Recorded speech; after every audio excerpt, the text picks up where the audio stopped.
Sa mga maghahanap po kay Kalapnoy, wala na po si Kalapnoy, binugbog po ng kanyang asawa, lumayas po sa kanilang bahay.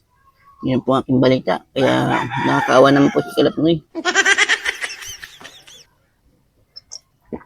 Pinalaya sa kanyang bahay. Binugbog. Hindi ko alam mo ang issue. Basta wala na si Kalapnoy. Magpapalit na ito si yun eh. Si Kalambat na ho ang magpapalit yata dito sa pistong niya. Yung kanyang mukbangan dito sa kanyang pisto. Si Kalambat na. Magandang umaga sa inyo mga Kalambat. Ayan tayo. Meron nga pala ako dito yung black coffee. Tsaka ito. Yung aking ulam na nahuli ko nakarang linggo. Binilad ko kaya naging tuyo. Siyempre masarap niya pagka may masarap na sausawan mga Kalambat. Suka at chili. Siyempre, sunny side up mga Kalambat. At kamatis, isang piraso lang. Nakakaya naman kasi sa may-ari nito. Isa nagtanim, hindi po sa akin tanim mga Kalambat. Tanim po ng kapitbahay. Hindi po alam naman po ako nito. Sa puno nga lang po. At konting kanin po. Kain na po tayo mga Kalambat. Okay, gutom na. Kagaling ko lang po sa pangingisda. Malas at wala akong nahuli. Kung ako may nahuli Kalambat, sigurado masarap aking alam mo yun.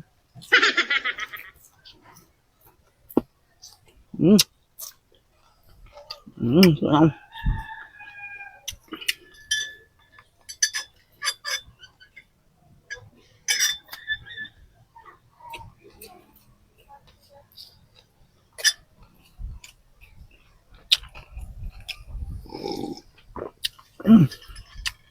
Ang alat ng tuyo mga Kalambat.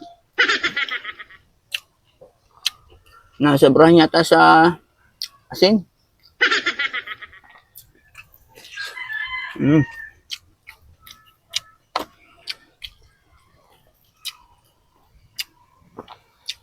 Ang kati ng kamay ko mga Kalambat. Siguro ako yung magkakabera.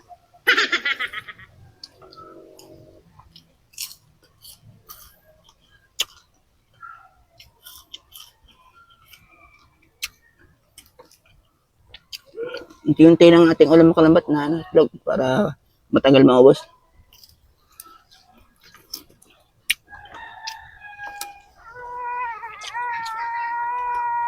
Iba. Bibigyan ko rin pusa. Tuaso. Matakaw din po yan. Kahit tuyo, kinakain.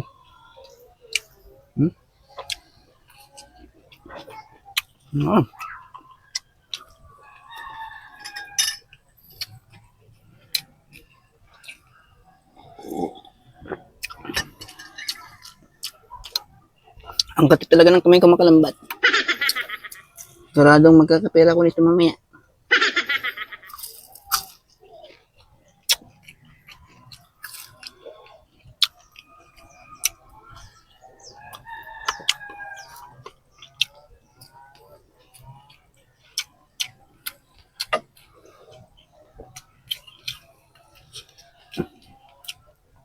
Aring gusto ko mga Kalambat sa itlog, yung ito.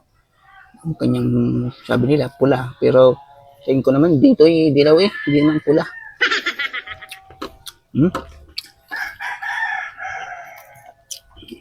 Ba, nabos na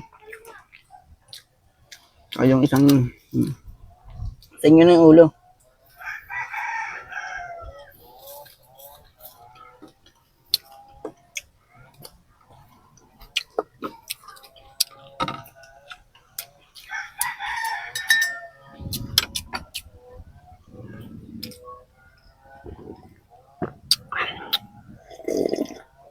Ang sarap ng kape mga Kalambat. Black coffee.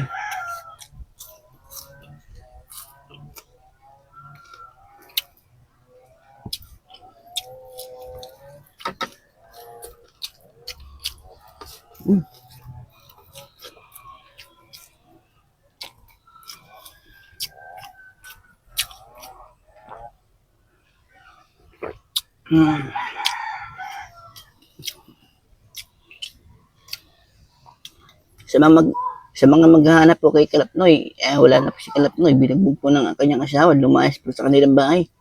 Yun po ang aking balita. Kaya nakakaawa naman po si Kalapnoy. Pinalaya sa kanyang bahay. Binugbog. Hindi ko alam mo ano issue. Basta wala na si Kalapnoy. Magpapalit na ito si yun eh. Si Kalambat na ho ang magpapalit yata dito sa pistong niya. Yung kanyang mukbangan dito sa kanyang pisto. Si Kalambat na.